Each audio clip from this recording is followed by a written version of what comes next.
De son nom, Léopold Louis-Philippe Marie-Victor de Saxe-Cobourg-Gotha, né au Palais Royal de Bruxelles le 9 avril 1835 au château de Lycken. Il est le deuxième roi de Belge du 17 décembre 1865 au 17 décembre 1909. Prince de Belgique, duc de Saxe, prince de Saxe-Cobourg et Gotha, duc de Brabant de 1840 à 1865 et fondateur de l'État indépendant du Congo. Lokuta eleki mingi na kati na maboko ya biso. Congo lexicomatisation. Le voilà devenu un chef de guerre.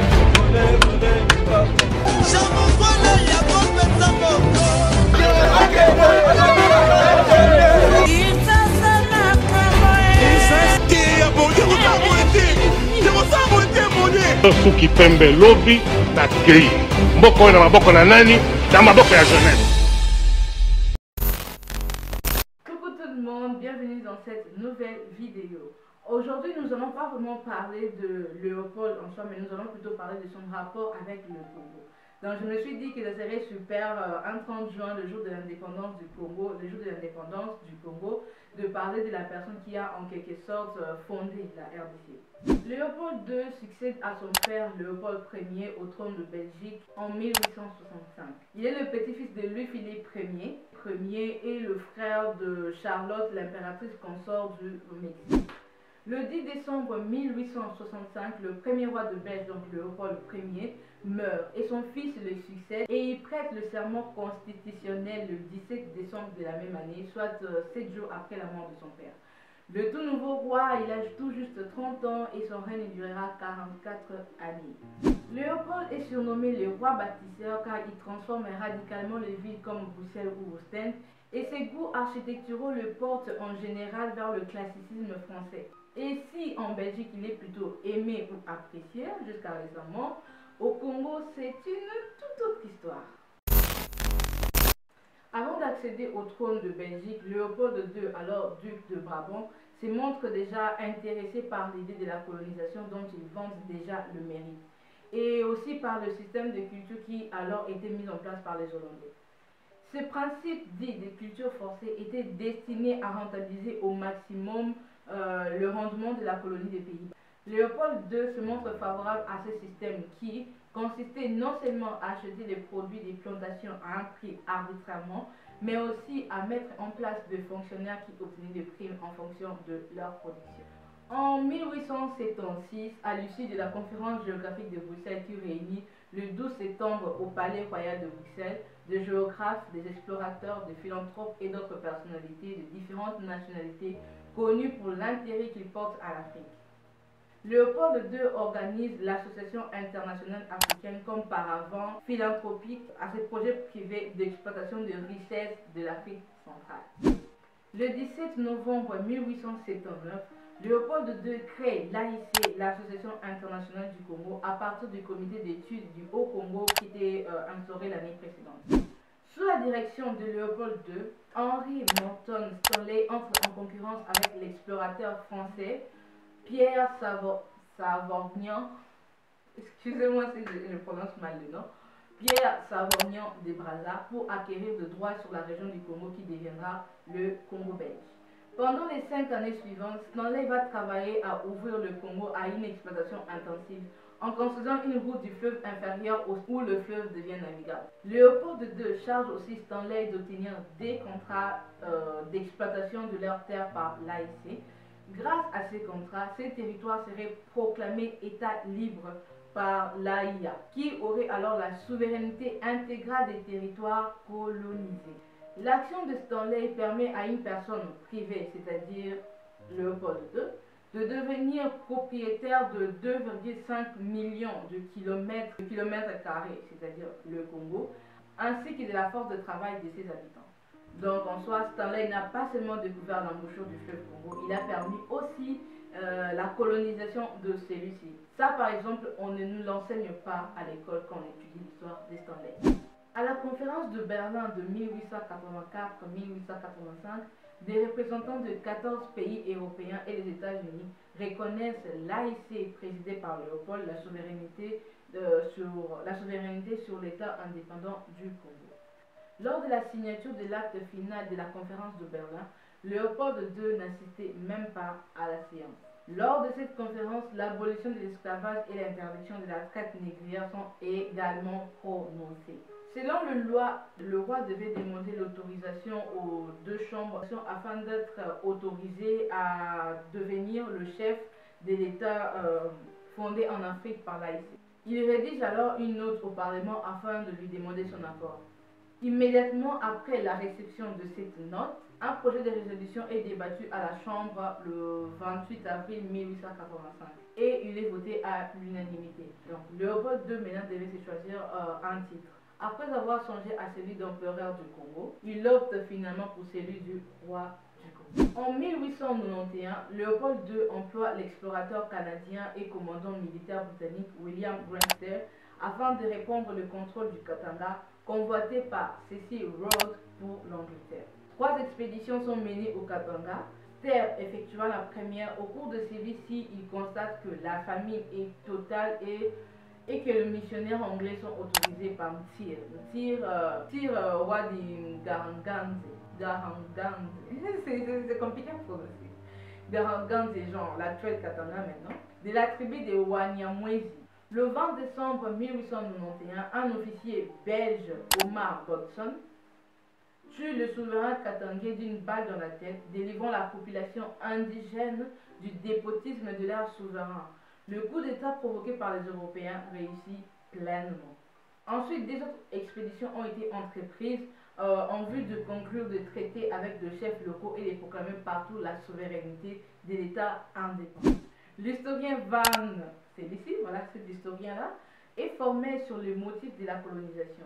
Il n'est fait aucun doute que la colonisation belge avait à l'origine pour objectif de générer de profit. Ainsi, l'administration de l'État colonial avait été mise sur pied essentiellement dans le but de garantir les bénéfices des grandes entreprises. En 1885, toutes les terres disponibles appartenaient à l'État, donc à Léopold II.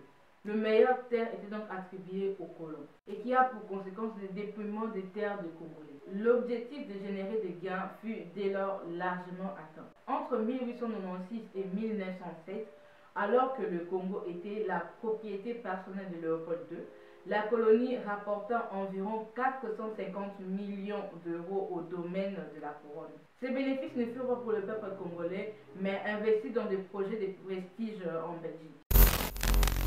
Dans le début de la colonie, l'ivoire constituait les principaux produits d'exportation. Mais l'invention du pneu en caoutchouc par John Dunlop en 1888 ouvre un nouveau marché que la colonie s'emploie vite à développer. La production de caoutchouc, qui était de quelques centaines de tonnes en 1891, monte à 6000 tonnes en 1896, permettant un redressement spectaculaire des finances personnelles du roi. Mais ce dernier, toutefois, ne réinvestit pas le profit qu'il obtint de vente de ces caoutchoucs pour créer des plantations, mais contraint la population locale à récolter le latex, les latex des EVA dans la jungle à l'état naturel. Des témoignages établissant l'exploitation et le mauvais traitement dont est victime la population indigène, particulièrement le cas de mutilation, qui commence à filtrer peu à peu dans la presse à partir de 1900.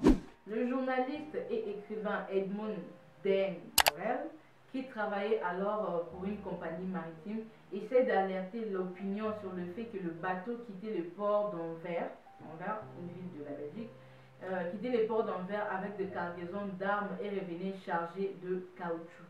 Les exécutions sont également dénoncées par les diplomates britanniques et surtout Roger Cassima, consulat britannique à Boma, qui remet à son ministère un rapport dévastateur en 1904, produisant des réactions scandalisées au Parlement britannique. Ces témoignages suscitent un mouvement d'indignation dans l'opinion publique mondiale. On parle probablement de 10 millions de morts, un sacrifice humain inouï de cruauté, une véritable mécanique de mort mise en place pour permettre à un modeste royaume européen de satisfaire ses appétits économiques, tout cela sous la pression d'une monarque prête à tout pour avoir sa part du gâteau africain.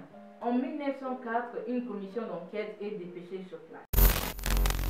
Morel était un ex-employé d'une grande compagnie de transport de Liverpool. Devenu journaliste d'investigation à temps plein, il publia ses articles, brochures, pamphlets et de très nombreux livres contre l'EIC, l'État indépendant du Congo, avec l'aide des commerçants de Liverpool, souhaitant la fin du monopole de Léopold.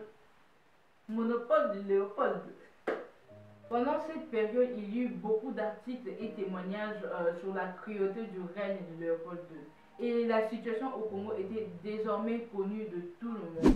Le 28 décembre 1903, Roger Kasman remet au ministère de Bureaux étrangers son rapport dans lequel il dénonce les atrocités systématiques commises par les agents du roi, non seulement sur les sujets britanniques, mais également sur l'ensemble de la population congolaise, hommes, femmes, enfants, vieillards. Ce rapport donne lieu ensuite à une note qui est envoyée officiellement le 11 et le 12 février 1904 à l'administration de l'État du Congo et aux puissances signataires de l'acte de Berlin. À la suite de ces rapports et des preuves qu'il apporte, Léopold II est contraint d'accepter la nomination d'une commission d'enquête. Les conclusions de la commission d'enquête étant sans équivoque, le gouvernement de la colonie est transféré à l'État belge par un vote du Parlement belge en 1908. C'est ainsi que le Congo passe d'une propriété privée appartenant à Léopold II à l'État belge. Et aujourd'hui, avec le mouvement de Black Lives Matter, il y a beaucoup de Belges en fait, qui se lèvent en fait, pour l'enlèvement des statues de Léopold. En 1928 fut inaugurée par le roi Albert Ier une statue de Léopold II devant le palais de la Nation. Le monument a été retiré en 1967 sur ordre du dictateur maréchal Mobutu Sese Seko au plus fort de sa politique du retour à l'authenticité africaine. Donc, je disais donc qu'en février 2005, sous la présidence de Joseph Kabila, la statue réapparaît sur le boulevard du 30 juin en plein centre-ville suite à une décision du ministre de la Culture Christophe Muzungu qui déclare à l'époque que cette statue fait partie de notre patrimoine. J'ai décidé de la réhabiliter comme je le ferai pour d'autres. Mais la statue fut également déboulonnée à nouveau au bout de 24 heures. Et actuellement, la statue se dresse dans le parc présidentiel du Mont Galima. Donc voilà, c'est tout pour aujourd'hui. J'espère vraiment que vous avez aimé cette vidéo. J'espère que vous avez appris certaines choses. Je voulais vraiment parler de cette histoire. Je voulais vraiment parler de cet homme. Donc voilà, c'est un nouveau format d'histoire du Congo. Donc ici, on va parler de tout le personnalité de la RDC, que ce soit des colons, que ce soit leurs présidents, que ce soit les artistes, que ce soit les comédiens. Nous parlerons un peu de tout ce qui touche au Congo et même des sujets d'actualité aussi. Donc voilà, n'hésitez pas à lâcher un pouce bleu, à commenter, à partager et à vous abonner si ce n'est pas fait. Moi, je vous dis à la prochaine pour une nouvelle vidéo. Bye!